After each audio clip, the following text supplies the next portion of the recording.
Namaskar, a warm welcome to World News and Indian Perspective on All India Radio. This is Aditi Lumba bringing glimpses of major developments of the day from across the globe.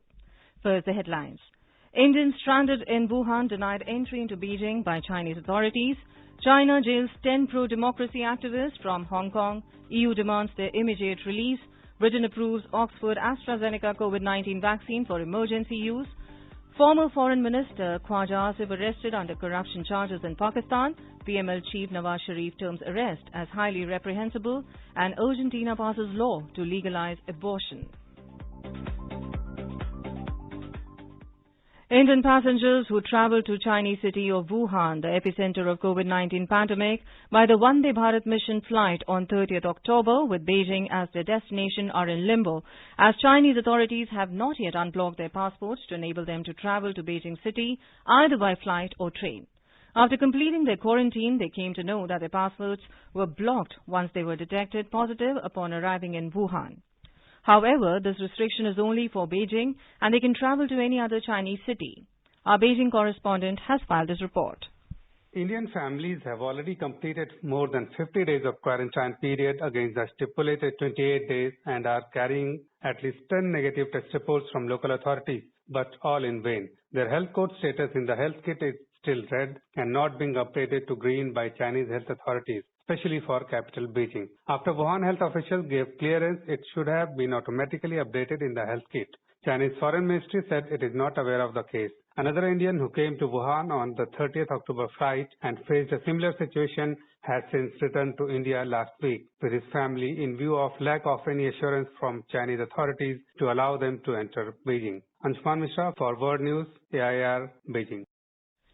China has jailed 10 Hong Kong democracy activists for up to 3 years on Wednesday. A Chinese court sentenced the activists over the charges of planning and executing illegal border crossings. The Chinese Coast Guard has apprehended the activists as they try to flee the intensified crackdown in the territory. The sentencing follows the imposition of a sweeping new security law in Hong Kong this year that has given the government broad powers to prosecute political dissidents. Meanwhile, the European Union has called for the immediate release of the individuals and the swift return to Hong Kong. EU spokesperson Peter Stano said that the defendants' rights to a fair trial and due process have not been respected. He urged China to guarantee procedural fairness and due process of law for these individuals. China has been rated the worst offender of human rights by the UN Watch, an international NGO accredited by the United Nations. UN Watch on Wednesday justified the ranking in a tweet. It based its ranking on China's actions on Uyghurs, jailing of human rights activists, Tibet arresting journalists who raised alarm over coronavirus and the crushing of dissent in Hong Kong.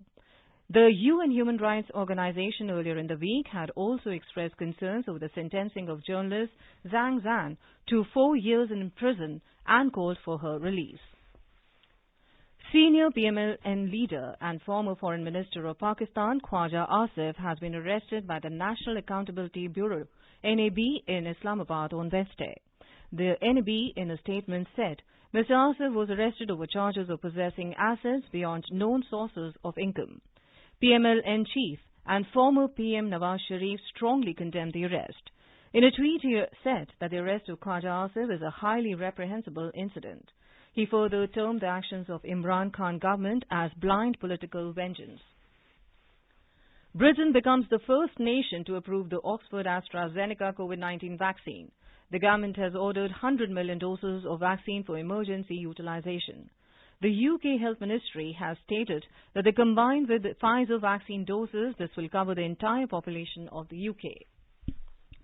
India has on Wednesday extended the temporary suspension of flights to and from the UK till 7th January 2021. The Civil Aviation Minister, Hardeep Singh Puri, said strictly regulated resumption will take place thereafter, for which details will be announced shortly. Earlier, all flights originating from the UK to India were suspended till 31st of this month. The Health Ministry has recommended to the Ministry of Civil Aviation the extension of the temporary suspension of flights. Argentina on Wednesday legalized abortion as the Senate passed a bill that allows the medical procedure through to the 14th week of pregnancy. Under the previous law, abortions were restricted to the cases of rape or when pregnancy carried serious risk for the mother's life. This is All India Radio giving you the world news. As the news of the nations rolling out their COVID vaccination programs flow in from around the world, it is opportune to reflect on India's contribution towards fighting the pandemic. Since the outbreak of pandemic, India has taken care of its citizens and reached out to the neighborhood and countries across the globe. The swift, proactive, humane response by the Indian government has been held as an example by the WHO. In India, for example, Prime Minister Modi has announced a $24 billion package, including free food rations for 800 million disadvantaged people, cash transfers to 204 million poor women, and free cooking gas for 80 million households for the next 3 months. India was one of the first countries to leverage technology in overcoming this crisis. The digital infrastructure helped India to meet the COVID challenge, a fact acknowledged by tech leaders including Bill Gates. The payment system that India has, that all the other countries are looking at with some jealousy because it was done so effectively. India is to be congratulated for stepping in and thinking not just about India, although that's super important, but also about the global effort. With the Vande Bharat mission, India led from the front in repatriating citizens stranded in foreign lands in their hour of distress. More than 4 million people have been safely reunited with their families under these operations. We have also organized the Vande Bharat missions to bring Indians back home from distant lands. From Air India to the Indian Navy, we pressed all our resources to achieve this goal. The intention was very simple. Today's India will not leave an Indian abroad in distress. Under various saga missions, India extended humanitarian assistance and relief for nations ranging from Maldives to Djibouti to Cambodia. India's role as the pharmacy of the world has gained global prominence as it provided life-saving medicines to the countries across the world. India's civilization sees the whole world as one family. As we care for our own citizens, we are also extending help to other countries. India is regarded as a pharmacy of the world, especially for affordable medicines. Despite our own needs, we have ensured medical supplies to over 123 partner countries. The tough times called for a swift response. India rose up to challenge as the Prime Minister urged global community to collaborate to create.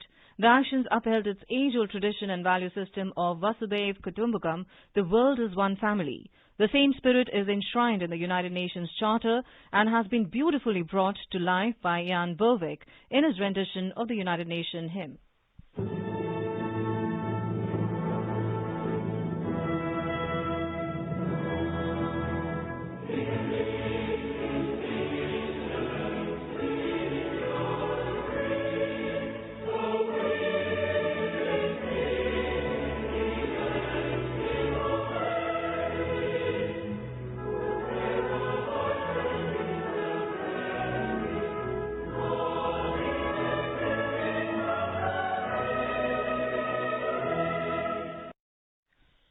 The first reported US case of the highly infectious COVID-19 variant that emerged in the UK has been confirmed in the state of Colorado. The patient, a man in his 20s with no recent travel history, is currently in isolation. State head officials said they were working to identify contacts and other potential cases of the new variant. India is celebrating the 151st birth anniversary of Mahatma Gandhi, and before we end, let us listen to his favorite bhajan, Vaishnava Jan, by artists from Bahrain.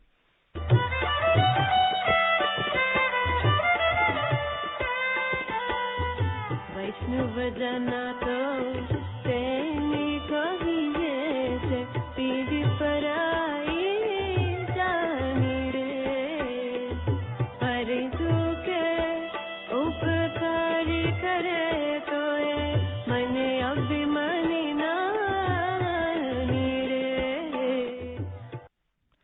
And with that, we end this bulletin. See you at the same time tomorrow with the next edition of World News.